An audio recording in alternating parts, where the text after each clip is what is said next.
I'm going to turn around just to my left now. And somebody's got brilliant props. This is your ram, Sarah. This is our ram, yeah. His name is now Fred. Fred. Oh, what name today? Yes, we've had two Freds. We've got this one and the skeleton over here. Let's get a bit of the skeleton in as well, actually. Let's Fred and Fred. unite the two Freds. So Fred the ram and Fred the skeleton. Sarah, you're part of the team at the University of Bristol, aren't you? I am, yeah, looking in the applied anatomy department. Oh, really? Is that what it is? Yeah. And so, tell me what it is that you do then. So we're all lecturers at the University of Bristol, and we teach the vet students, but also medical students, dentistry students, and we've just launched our new degree, the Applied Anatomy BSc degree as well. So what can you do with that degree? Many different things. So we're trying to not just teach anatomy, but also to think about how we can apply that to radiology, and we're also adding some outreach into it as well. Okay. Well, look, let's focus on what you have in your hands here. I mean, he's got amazing horns, your ram, hasn't he? Yeah, one of the best things about the ram skulls are their horns, and one of the best things about this one is you can actually take the horn off. You can see this. And you can see how the bone grows underneath, and then the horn grows over the top, like basically like a fingernail or a toenail. Because that's all proteins, isn't it? Yeah, so it's made of keratin, which is the same as our nails and fingernails and toenails. I had no idea though that the bone grew underneath. How long would that have taken for it to grow like sort of 6 inches? A long time. That's a very good question. It starts when they're very young and gradually grows out. So that's why cows can actually have their horns taken off when they're very young, because they haven't quite started growing yet. So you see cows without horns, a lot of them would actually have them if they weren't removed already. What else is notable about this particular skull then? What else can you tell us? One of my favourite things here is inside the nose. I don't know if you can get that on the camera, but you can see the kind of scrolls of bone, and that's really good for when they're breathing in very cold or very dry air. They can add moisture and warmth to it before it gets to the lungs.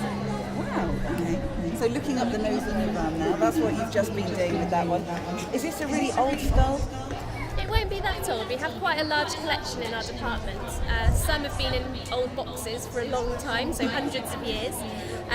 Most of our collection are actually very modern animals, so we know where they've come from. Yeah, so where might this one have come from? This would likely have been donated by a local sheep farm, and we'll have used it for dissection, so we can dissect the ram to show its anatomy to our vet students, and then we'll use the bones afterwards to use it. So you would then clean it up so you can keep it like this. All right, let's move to the person next to you. My friend. Yeah, your good friend here. Wow, so how many bones are here? Oh, it's a very good one. I think there's 206 bones in the human body. Okay. Well, in the adult human body, there's a little bit more in a fetus. Right. Okay, and take us through all of this. I mean, most of it's fairly obvious. What I like is these are the sort of ligaments that work with the joints, aren't they? Yeah, so there's this great company that provides us out in Rouen with all these skeletons, and it's they're all made of plastic, the human ones. All the animals we have are real, and they come in different ways. So some of them will be painted on to show where muscles attach. This one's got the different ligaments, so we use them obviously for teaching different parts and how it all attaches together.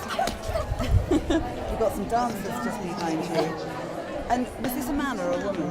Does it make any difference in terms of the skeleton?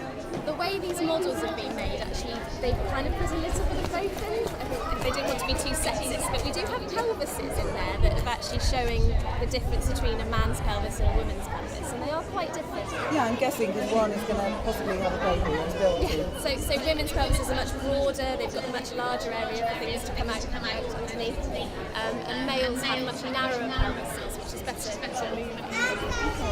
So inside, we should just mention, so in Millennium Square, if you'd like to come and see some of these skull examples that they've got, meet Sarah and the rest of the team. They've got lots more inside their marquee actually.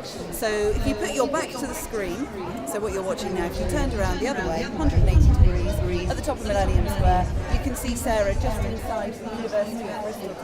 I can see what's on the table in there. It's quite hard, you can't quite reach in there perhaps with the pictures, but what's standing on the table? We've got a whole plethora of different skulls.